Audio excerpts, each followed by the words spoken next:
I work in Dublin in St James's Hospital. I just put that in to say we do a lot of difficult airway management, and we do have great availability of videolaryngoscopes. We have McGraths for anybody who wants to use them, some CMAX and some hyperangulated blades, and we also use the channeled videolaryngoscopes. So that's kind of routine in our hospitals. Now, these were mentioned today, so I'm not going to talk too much about them.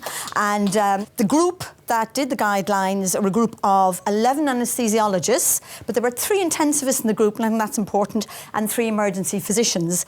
And we have a set of 11 recommendations, and the second recommendation is routine use of a videolaryngoscope is recommended whenever feasible. What evidence did we use for that?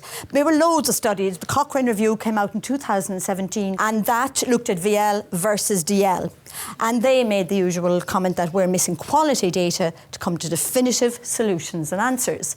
But hey presto, another one came out recently, the Cochrane review in April 2022. And this time there was a major change in that they put the videolaryngoscopy classification together. So they classified them into max style, hyperangulated and channeled. And then they looked at lots more studies. There were 222 studies included in this, so much more studies, huge number of patients.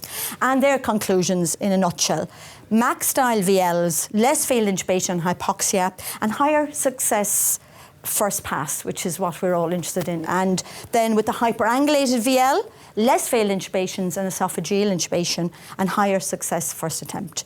So in our recommendations, use VL whenever feasible, and the airway operator should verbalise the view at laryngoscopy. And I think this is very important. When you're doing your repeat laryngoscopy, make sure you look at pharyngeal structures, you look at the laryngeal structures, and you don't just push the tube in.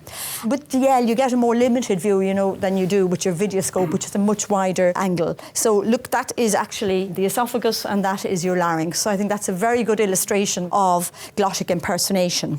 So we must be more careful when we're using these instruments and be more deliberate in our intubations. So that's the advantage of VL, is that everybody in the room can see the view, and confirming the presence of sustained exhaled CO2 and adequate SpO2. And we must educate our assistants. We must show them what we're looking at, describe what we're looking at, so that the next time they see it, that they'll know what we're looking at. And just also to mention, it wasn't just us. All these societies have endorsed the fact that we should use VL. So I rest my case. And what will we do in the next guidelines? Hopefully we'll have them by 2024, 25, Al? 25. Okay, so thank you very much. That's all I have to say. Thank you.